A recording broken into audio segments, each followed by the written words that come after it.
فأعوذ بالله من الشيطان الرجيم. بسم الله الرحمن الرحيم.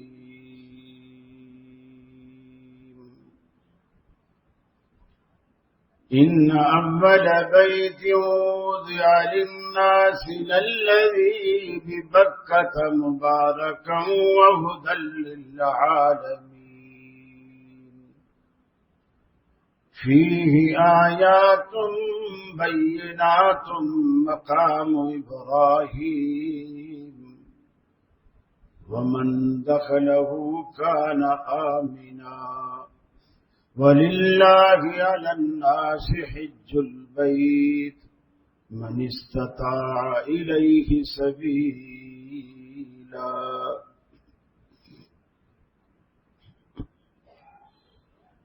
یہ مقصد ہے کہ دنیا سے جہالت دور ہو جائے،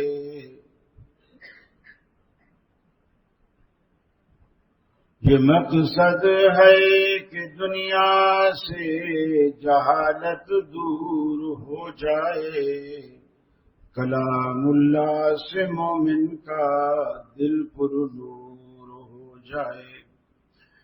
یا الہی جب تک کہ میرے جسم میں جا رہے تجھ پہ سجدے تیرے محبوب پہ قربان رہے، میں رہوں یا نہ رہوں پر دل کی ہے یہ دعا، دین احمد اور عزت قرآن رہے. عزیز ساتھیو، دوستو اور بزرگوں، یہ تقریباً حج کا سیزن ہے، لوگوں کی تیاری ہے، اور بہت سارے لوگ جن پر حج فرض ہوتا ہے وہ حج نہیں کرتے، اس کو اہمیت نہیں دیتے. حالانکہ جس پر اللہ نے جس کو اطاعت دی ہے وہ زاد راہ رکھتا ہے، سفر کا خرچ رکھتا ہے، اس پر زندگی میں ایک مرتبہ حج فرض ہے، اور اسی طرح فرض ہے جس طرح نماز فرض ہے، جس طرح روزہ فرض ہے، جس طرح زکوٰۃ فرض ہے، حج بھی اسی طرح فرض ہے. لیکن بہت سارے لوگ اس کی اہمیت سے بھی ناواقف ہیں اور اس کی ضرورت سے ناواقف ہیں، اس کی فرضیت سے ناواقف ہیں، اس کی فضیلت سے ناواقف ہیں. میں چاہتا ہوں کہ 2-3 جمعے اس حوالے سے آپ کے گوش گزار کیے جائیں تاکہ اسلام کا یہ جو ایک چوتھا اور 5واں رکن ہے حج،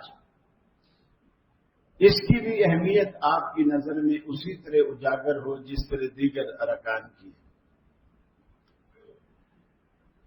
پہلی بات یہ ہے کہ حج فرض، اتم الحج والعمرۃ للہ وللہ علی الناس حج البیت من استطاع الیہ سبیلا.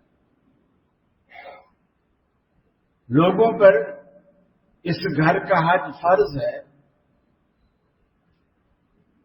جو بھی اس میں استطاعت رکھتا ہے. استطاعت کا مطلب کیا ہے؟ استطاعت کا مطلب یہ ہے کہ آپ کے پاس زاد راہ موجود ہو، ٹکٹ کے پیسے ہوں،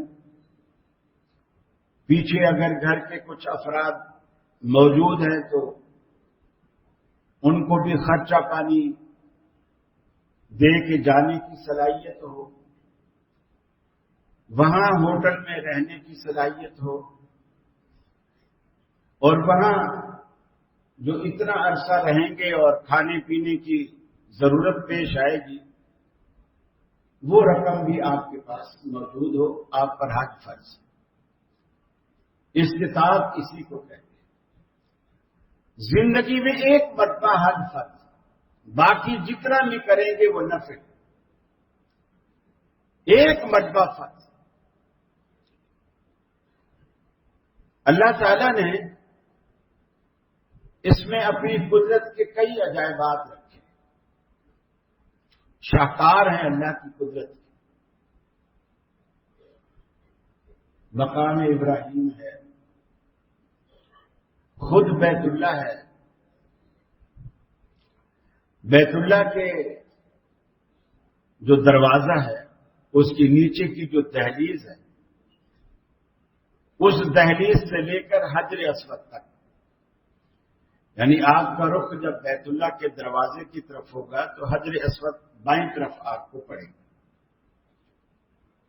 تو دہلیز سے حجر اسود تک یہ جو بیچ کی جتنی دیوار ہے اسے ملتزم کہتے ہیں.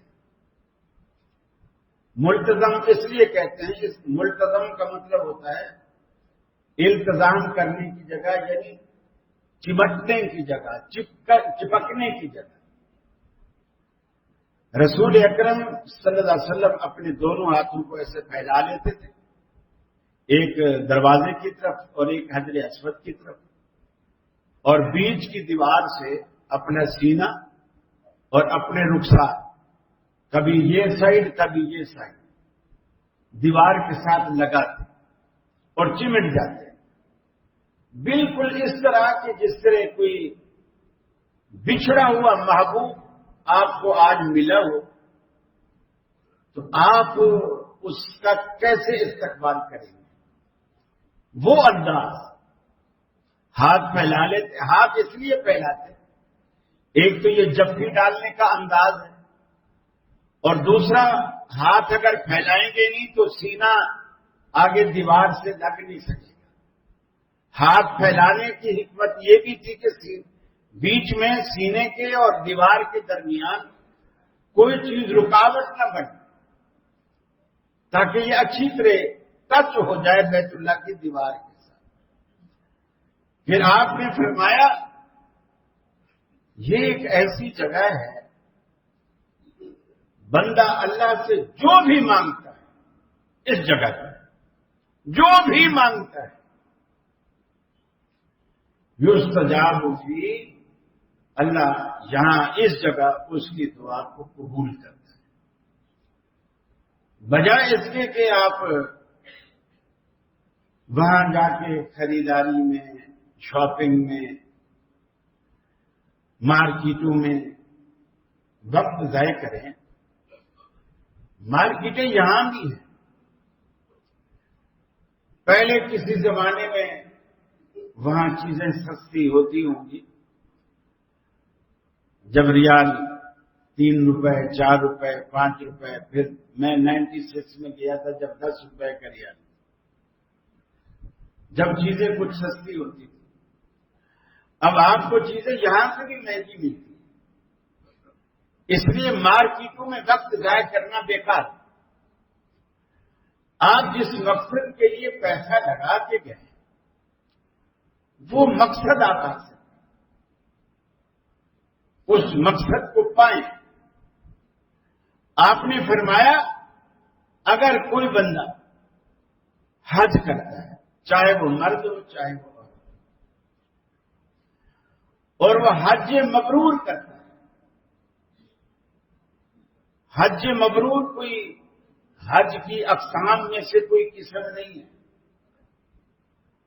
ہر حج حج مبرور ہو سکتا ہے، یہ آپ پر منحصر ہے. حج مبرور وہ ہوتا ہے جو نیکیوں سے بھرپور ہو، گناہوں سے خالی. وہاں جا کر آپ گناہ نہ کریں، کسی کی تکلیف کا باعث نہ بنے، اذیت کا باعث نہ بنے، کسی کی جیب نہ کاٹیں، کسی کی گری پڑی چیز ہے تو چھوڑ دیں، نظر انداز کریں، آپ نہ اٹھائیں. اور بھی بہت سارے گناہ جو وہاں جا کر بھی لوگ باز نہیں آتے. تو جب وہاں جا کر بھی آدمی گناہوں میں لگا رہتا ہے، اس کا حج حج مقبول نہیں ہوتا. وہ نیکیوں سے خالی ہوتا ہے۔ جب نیکیوں سے خالی ہوتا ہے تو وہ حج وہ کام بھی نہیں کر پاتا جو اللہ نے حج کے اندر فائدہ رکھا ہے۔ فائدہ کیا رکھا ہے؟ اگر اس نے اللہ کی رضا کے لیے حج کیا ہے تو حج کرنے کے بعد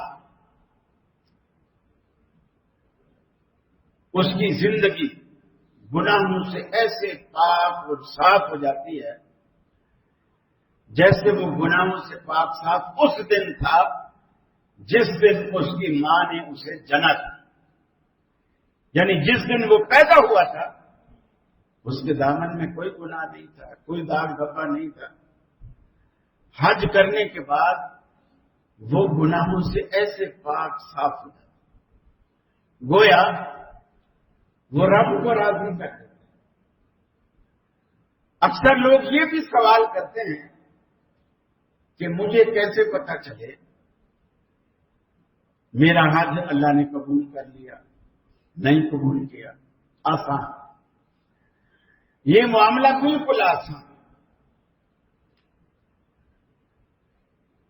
کہ آپ اگر حج سے پہلی زندگی میں اور حج کے بعد کی زندگی میں تبدیلی محسوس کرتے ہیں اور اچھی تبدیلی محسوس کرتے ہیں تو آپ کا حج مبرور ہے اور حج مقبول ہے۔ یہ حج اللہ نے آپ کا قبول کر لیا۔ مثلا کوئی جھوٹ بولنے کی عادت تھی، حج کے بعد آپ نے چھوڑ دی۔ آپ دکاندار تھے، کم توڑتے تھے، حج کے بعد آپ نے توبہ کر لی، چھوڑ دی۔ کسی چیز میں ملاوٹ کرتے تھے، حج کے بعد آپ نے چھوڑ دی۔ آپ داڑھی منڈاتے تھے، حج کے بعد آپ نے توبہ کر لی، داڑھی رکھا۔ آپ حج سے پہلے نماز بھی پڑھتے تھے، حج کے بعد اب آپ 5 ٹائم اذان ہوتے ہی مسجد میں آ جاتے ہیں۔ حج سے پہلے آپ رمضان کے روزے، فرض روزے بھی نہیں رکھتے تھے، اب یہ ہے کہ آپ فرض کے ساتھ ساتھ نفلی روزوں کا بھی اہتمام کرنے لگ گئے ہیں۔ یہ ساری علامتیں ایسی ہیں جو یہ دلیل ہے اس بات کی کہ اللہ نے آپ کے حج کو قبول کر لیا اور اس نے آپ کو اپنے لیے چن لیا کہ یہ بندہ میری دوستی کے لائق ہے۔ اس لیے وہ آپ سے ایسے کام اب کروا رہا ہے جس سے وہ راضی ہے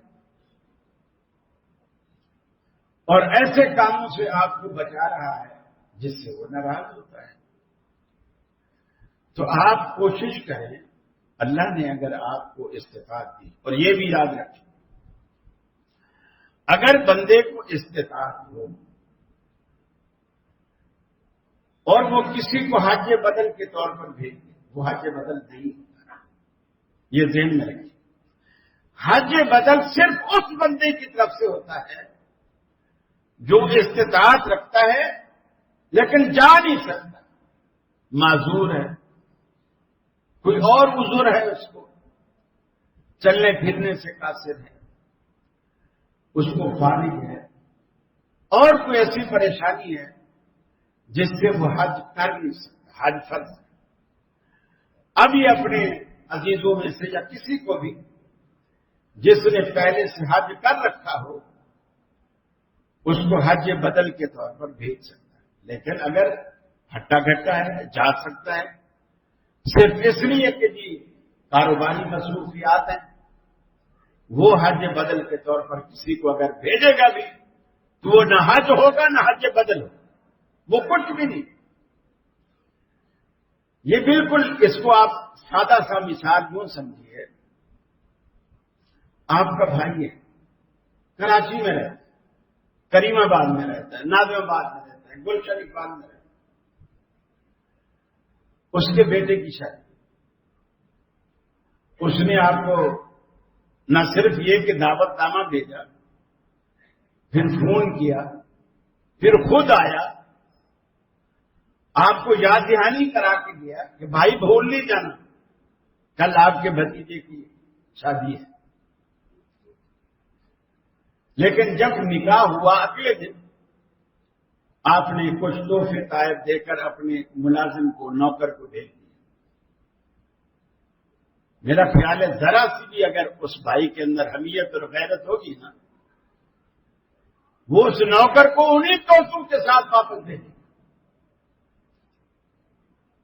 کہ میں نے یہ تحفے طائب کے لیے بھائی کو دعوت دی تھی، اس کو پاس فرصت نہیں ہے، ٹائم نہیں ہے، کاروبار اتنا ماشاءاللہ پھیل گیا ہے اس کا کہ وہ رشتے ناطے بھی بھول گیا ہے، رشتے ناطوں کی ذمہ داریوں کو بھی بھول گیا ہے۔ ٹھیک ہے، لے جائیے، انہی کو دے دیں۔ اللہ تعالی دنیا میں سب سے زیادہ حق رکھتا ہے کہ آپ سب سے پہلے اس کا حق ادا کریں۔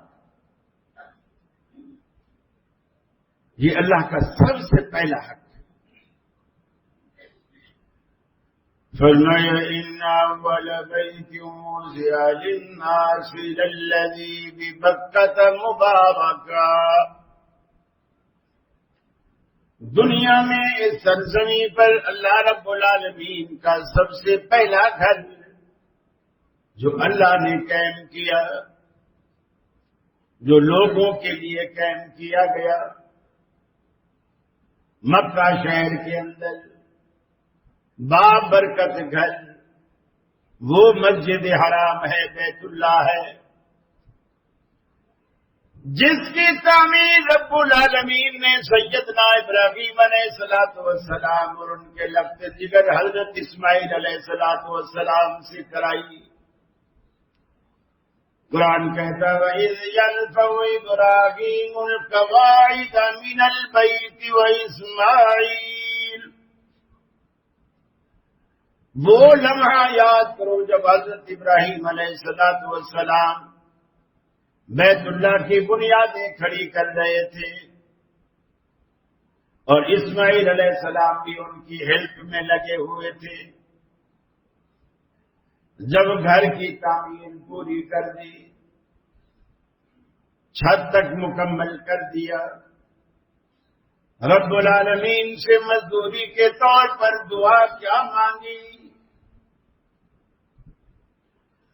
اے الہ العالمین، میں نے تیرا گھر تو تعمیر کر دیا،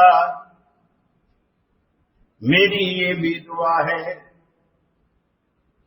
میری اولادوں میں سے، مسلمانوں میں سے سب کے دلوں میں اس کی محبت پیدا کر دے، اس کی طرف کھینچے چلے آئے۔ یہ بھی میں دعا کرتا ہوں کہ اس شہر کو امن کا گہوارہ بنا۔ رب اجعل هذا البلد آمنا، اے الہ العالمین اس گھر کو امن والا بنا دے، سکون والا بنا دے۔ ابراہیم علیہ السلام کی دعاؤں کا نتیجہ ہے کہ آج بھی اس شہر میں الحمدللہ امن ہے۔ آپ بس سے اترے، ابھی ہوٹل نہیں ملا، آپ نے فٹ پاتھ پر سڑک کے کنارے اپنا بیگ رکھ دیا، احرام کی حالت میں سب سے پہلے آپ عمرہ کرنے چلے گئے، 1.5-2 گھنٹے لگا کر بھی آپ آئیں گے نا، واپس آئیں گے آپ کا بیگ وہی فٹ پاتھ پہ رکھا ہوا۔ اور ایسا آپ پاکستان میں کر کے دیکھیں، بیگ کیا آپ سائیکل نہیں چھوڑ کے جا سکتے بغیر تالے کے، تالا بھی ہو تو لوگ وہ بھی توڑ لیتے ہیں۔ ابراہیم علیہ السلام کی دعا کا نتیجہ ہے۔ اور پھر اللہ نے جو اسلامی قوانین نازل کیے ہیں امن قائم کرنے میں، ان کا بھی بڑا اہم کردار ہے۔ چور کے ہاتھ کاٹے جائیں تو جو باقی چور ہوتے ہیں وہ ڈرتے ہیں، یار اس کا بھی ہاتھ کاٹا گیا، اگر میں بھی پکڑا جاؤں گا تو میں بھی ٹوٹا ہو جاؤں گا، میرا بھی ہاتھ کاٹا جائے۔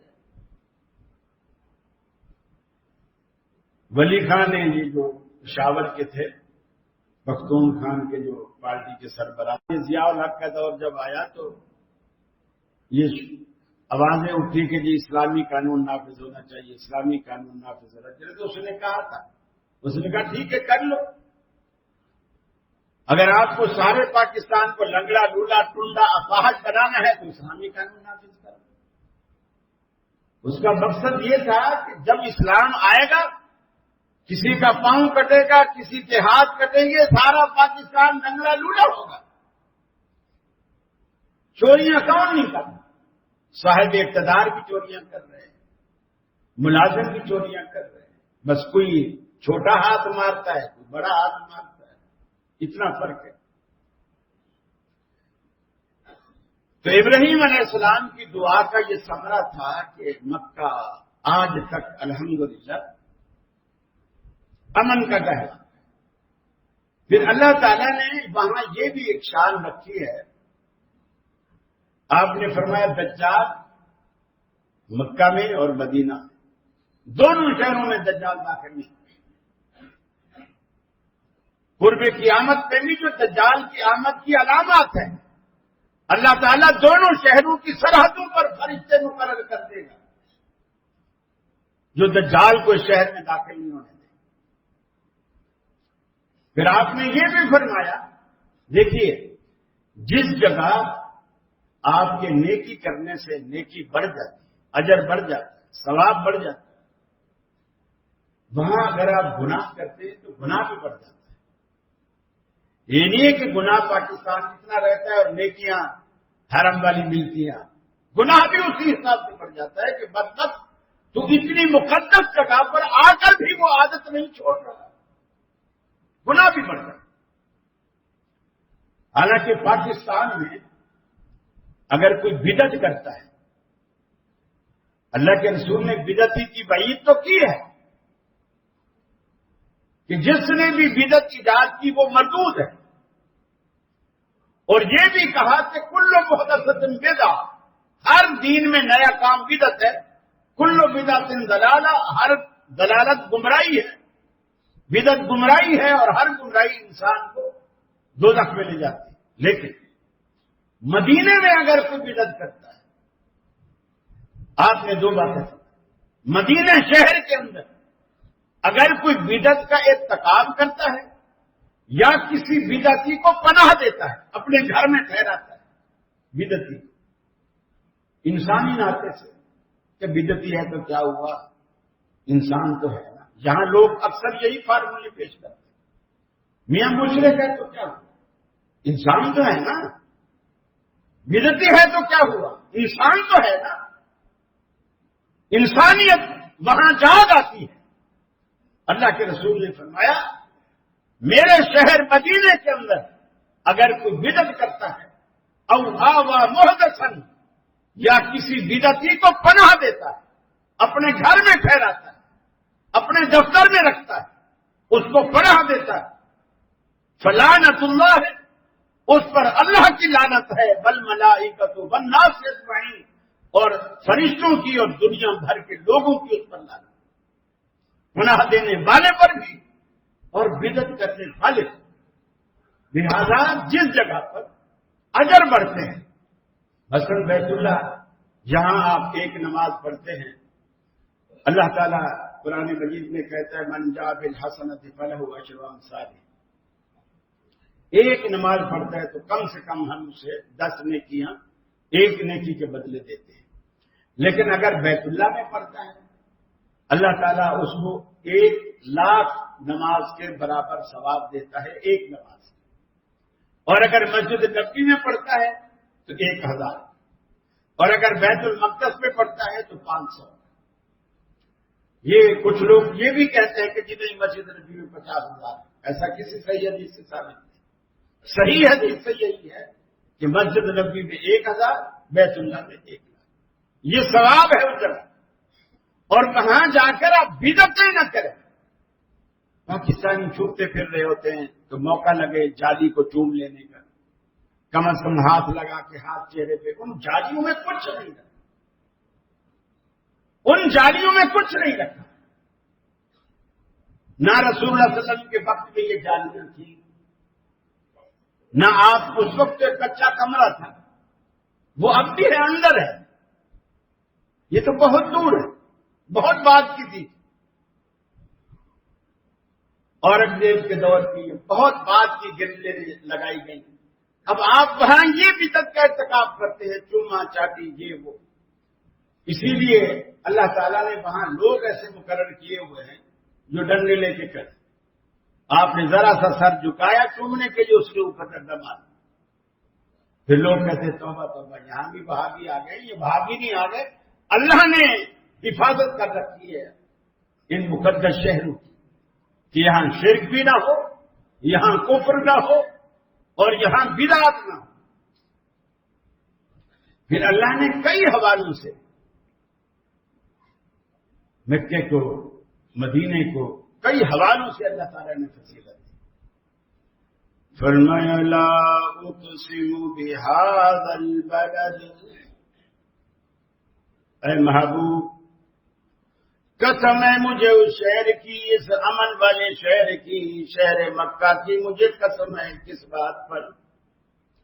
اے الہ العالمین، اس شہر مکہ کی تو قسمیں کیوں کھاتا ہے؟ کیا اس لیے کہ یہاں تیرا گھر بیت اللہ ہے؟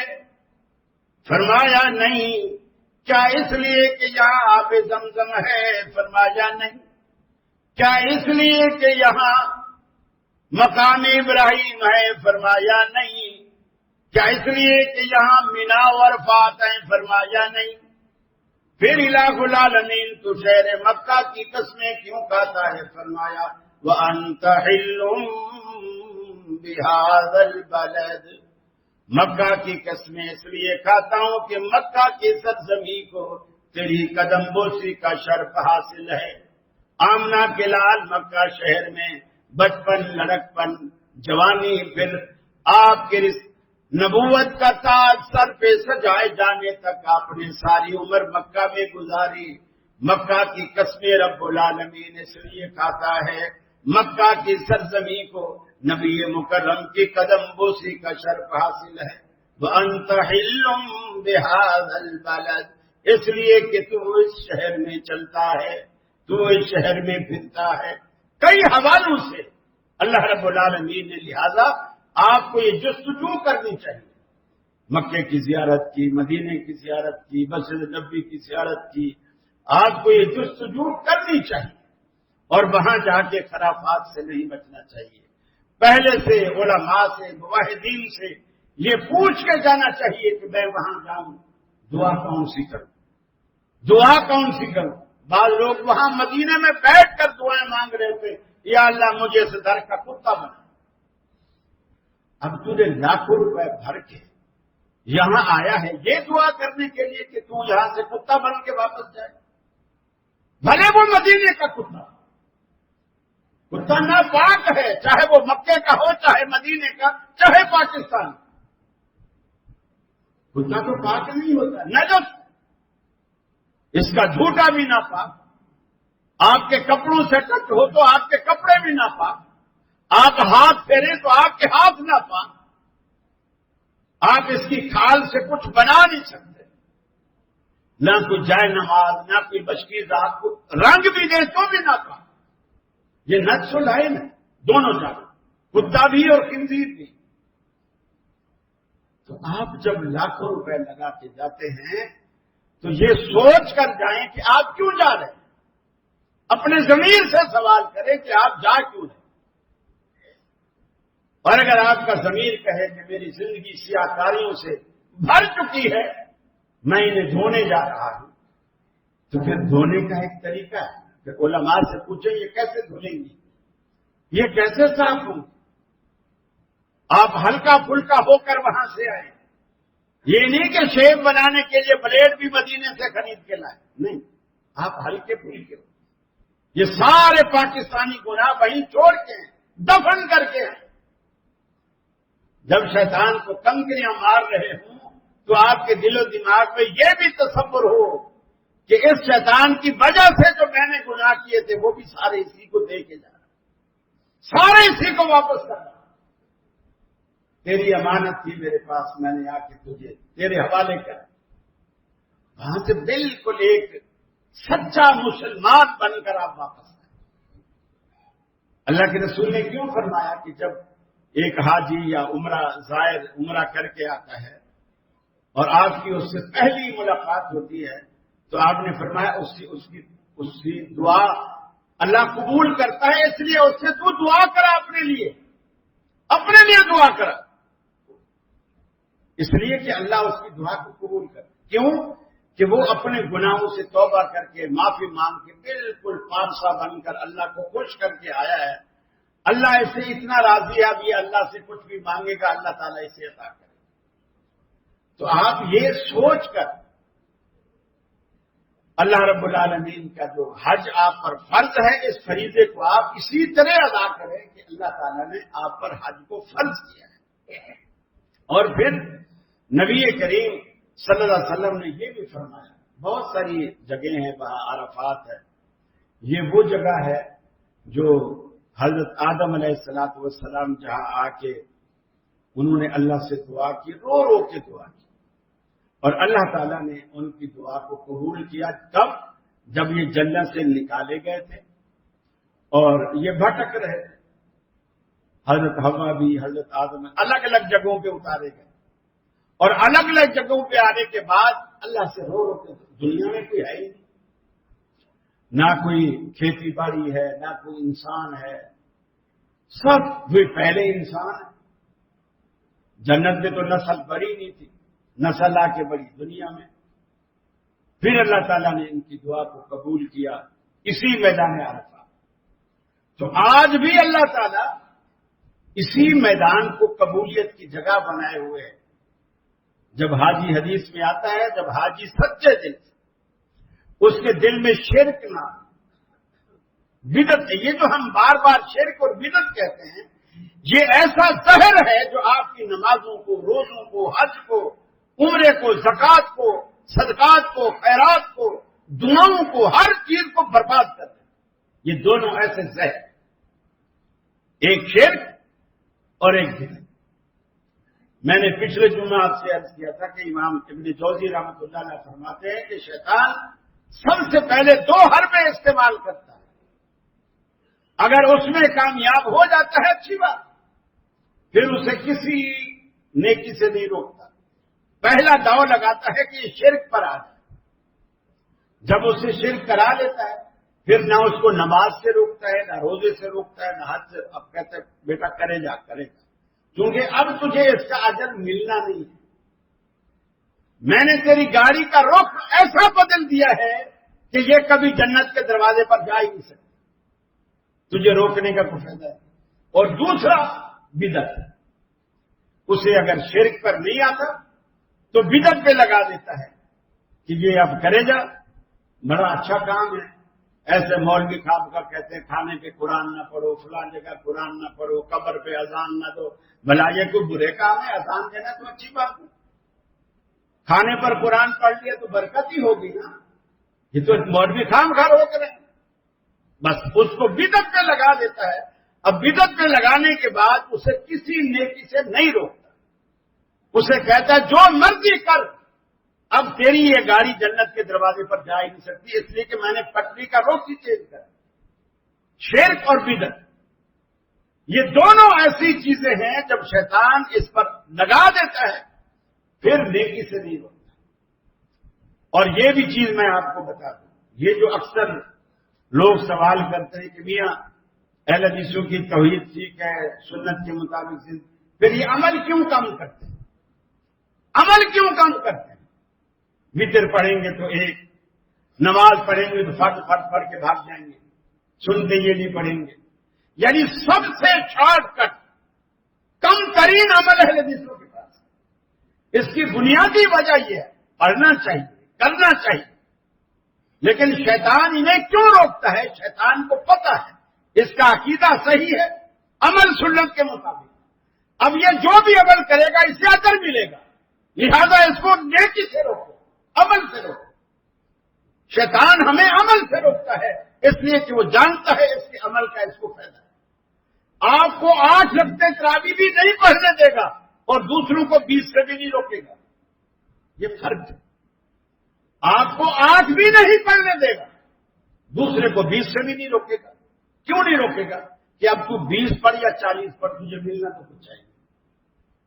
یہ اگر 8 بھی پڑھے، 2 بھی پڑھے، 4 بھی پڑھے تو اس کو ملنا ہے، اس لیے کہ سنت کی موافقت میں پڑھ رہا ہے اور توحید کے عقیدے کے ساتھ پڑھ رہا ہے۔ جو چیز اجر کو اللہ کے ہاں ویلیویبل بناتی ہیں وہ یہ دو چیزیں ہیں، دل میں توحید کا ہونا اور سنت کا ہونا، یہ عمل کو خوبصورت بناتی ہیں اور اللہ رب العالمین کی جناب میں شرف قبولیت کا باعث بنتی ہیں یہ دو چیزیں۔ آپ حج کے جانے سے بھی پہلے اپنے عقیدے میں توحید کو راسخ کیجیے، شرک کو نکالیں۔ شرک معمولی باتوں سے بھی آدمی گمان نہیں کرتا کہ اس چیز میں بھی شرک ہو جاتا ہے۔ بعض دفعہ ہم جانے انجانے میں ہم کہہ رہے ہوتے ہیں یا رات میں نے چنے کی دال کھائی، دال شاید باسی تھی، فریج کی تھی، میرے تو پیٹ میں درد، دال نے درد کر دیا، دال نے درد نہیں کیا، یہ جملہ شرکیہ ہے۔ اگر انجانے میں بندہ کہتا ہے اللہ اسے معاف کرے، لیکن اس کو سوچنا چاہیے جب بھی تکلیف آئے گی اللہ کی طرف سے اور جب بھی شفا ملے گی اللہ کی طرف سے۔ کوئی چیز فی نفس سے ہی نہ تکلیف دینے کی طاقت رکھتی ہے اور نہ آپ کو فائدہ پہنچانے کی طاقت رکھتی ہے۔ حتیٰ کہ جادو بھی بذات خود آپ کو نہ نفع دے سکتا ہے نہ نقصان، جب تک اللہ کا اذن شامل حال نہ ہو، اللہ کی اجازت شامل حال نہ ہو۔ نظر بد آپ کا کچھ نہیں بگاڑ سکتی جب تک اللہ کا اذن شامل نہ ہو۔ اسی لیے اللہ کے رسول نے مسلمان کو مختلف موقعوں پر دعائیں بتائی تاکہ آپ اس طرح کے شیطان کے ہتھ کنڈوں سے خود کو محفوظ کر سکیں۔ جب آپ اللہ کا نام لے لیتے ہیں تو اللہ کا نام اس چیز کے اندر چھپے شر کو نکال دیتا ہے اور اس چیز کے اندر چھپی خیر کو آپ کے لیے واضح کر دیتا ہے۔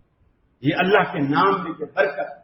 اسی لیے مسلمان کو حکم ہے کسی بھی اچھے کام کے کرنے سے پہلے بسم اللہ، حتیٰ کہ میاں بیوی کی شادی بھی ہو اور وہ ہم بستر ہوں تو سب سے پہلی دعا جو اللہ کے رسول نے سکھلائی اس میں پہلے الفاظ بسم اللہ ہے، اللہم جنبنا الشیطان وجنب الشیطان ما رزقتنا۔ اس کے اثرات اولادوں پر پڑتے ہیں، اس لیے کہ وہ اولاد شیطانی اثرات سے محفوظ ہوتی ہے۔ لوگ جانتے ہی شادی ہوئی جانوروں کی طرح لگ گئے، بچے بھی پیدا ہو گئے، ایک بچہ بھی مسلمان نہیں ہوتا، ایک بچہ بھی بے دین ملحد مسلمانوں کے گھر میں پیدا ہو کر بھی بے دین ہوتا ہے، اس لیے کہ اس کی بیس میں، اس کے بیج میں، اس کی کھاد میں اسلام نام کی کوئی چیز ہے ہی نہیں، وہ بنتا ہی شیطانی کھاد سے ہے، تو اس میں اسلام کا رنگ کہاں سے آئے؟ مسلمان بچوں کو جب آپ یہ یاد کراتے ہو نا، بیٹا نام لسٹ بنا لے، کس کس کے کارڈ بھیجنے ہیں، بیٹا حال بک کرا لیا کہ نہیں، بیٹا وہ کھانے پکوانے والے پکوان کو کہہ دیا کہ نہیں، یہ جہاں آپ سارے اہتمام کرتے ہیں وہاں آپ بچوں سے یہ بھی کہیں بیٹا آپ نے یہ دعا یاد کرنی کہ نہیں، اگر ابا کو شرم آتی ہے تو کم از کم مولویوں سے دوستی کر لو، نماز کے بعد بیٹھ کر کسی بھی خطیب سے، کسی بھی عالم سے آپ یہ، بلکہ میں یہ سمجھتا ہوں کہ جتنے بھی اہل حدیث مساجد ہیں ہر مسجد والے کو اس طرح کی یا تنظیموں کو اس طرح کی دعائیں، نکاح کے کچھ مسائل، شادی کے کچھ مسائل، ولیمے کی کچھ سنتیں، 1-2-4 ورق کی ایک پمفلٹ بنا لینا چاہیے، جب بھی دلہا دلہن آئیں اور ان کو وہ پمفلٹ ضرور دینا چاہیے اور شادی کے موقع پر اسے تقسیم کرنا چاہیے تاکہ لوگوں کا فائدہ ہو۔ یہ ہے کام کرنے کے جو کرنے چاہیے۔ میرے بھائی، آپ اگر اللہ نے آپ پر حد فرض کیا ہے، اس حیل سے جذبے سے جائیں کہ اللہ میری زندگی میں انقلاب پیدا کرے، میری شیطانی زندگی کو رحمانی اپنی رحمت پہ لے کر ایک رحمانی طرز کی زندگی بنا دیں۔ یہ آپ جذبہ لے کر آئیں، مسجد میں اس جذبے سے آئے ہیں، رمضان میں اس جذبے سے داخل ہوں، اعتکاف اس جذبے سے بیٹھے ہیں، سب کچھ آپ، مجھے تو پتا چلا کہ لوگ یہاں اعتکاف بیٹھتے ہیں، نسوار تک نہیں چھوڑتے، وہ مغرب کے بعد مسجد میں، وہ نسوار بھی مسجد میں رکھتے ہیں۔ اب بھلا بتلائیے، اگر اللہ کے لیے آپ نسوار نہیں چھوڑ سکتے جو حرام ہے، تمباکو ہے حرام ہے، آپ وہ نہیں چھوڑ سکتے، تو اعتکاف کوئی فرض تھوڑی ہے، آپ نہ بیٹھے، آپ نہ بیٹھے، اللہ نے کوئی ڈنڈا تھوڑی اٹھایا ہوا ہے کہ جو نہیں بیٹھے گا میں اسے ماروں گا، نہیں، نہ بیٹھے آپ، اور بیٹھے تو پھر اس کے تقاضے ہیں، وہ تقاضے آپ پورے کریں، یہ بہت ضروری ہے۔ دیکھیے جو چیزیں حلال ہیں، لہسن حلال ہے، پیاز حلال ہے، یہ حرام نہیں ہے، حلال ہے، لیکن اللہ کے حبیب نے فرمایا یہ جب کچے کھا لو مسجد میں نہیں آؤ، کیونکہ تمہارے منہ کی بو سے فرشتوں کو تکلیف ہوگی۔ کچے پیاز، کچا لہسن یا اس طرح کی اور بھی کچھ چیز ہو بو والی، جیسے بولی، اگر ایسی چیز جو منہ میں بو پیدا کرتی ہے، فرمایا کچی کھا کے مسجد میں نہ آؤ، اور آپ مسجد میں بیٹھ کر وہ چیز کھا رہے ہیں جو ہے ہی حرام۔ اللہ حلال کھا کے مسجد میں آنے سے منع کر رہا ہے صرف بو کی وجہ سے، اور آپ مسجد میں بیٹھ کر اعتکاف کی حالت میں آپ حرام کھا رہے ہیں۔ تو یہ چیزیں ہیں سوچنے والی، یہی وجہ ہے ہم یہ سارے نیکی کے کام کر لیتے ہیں، لیکن ہمیں وہ ثمرات حاصل نہیں ہوتے جو اللہ تعالیٰ نے ان نیکیوں کے اندر رکھے ہوتے ہیں۔ میرے بھائی ان ثمرات کو حاصل کریں تاکہ ہماری زندگی میں انقلاب آئے، ہماری زندگی میں تبدیلی آئے، ہم شیطانی پارٹی کی بجائے رحمانی پارٹی بن جائیں، اللہ کو خوش کرنے والے بن جائیں۔ اللہ سے دعا ہے اللہ تعالیٰ مجھے بھی اور آپ کو بھی عمل کرنے کی توفیق عطا فرمائے۔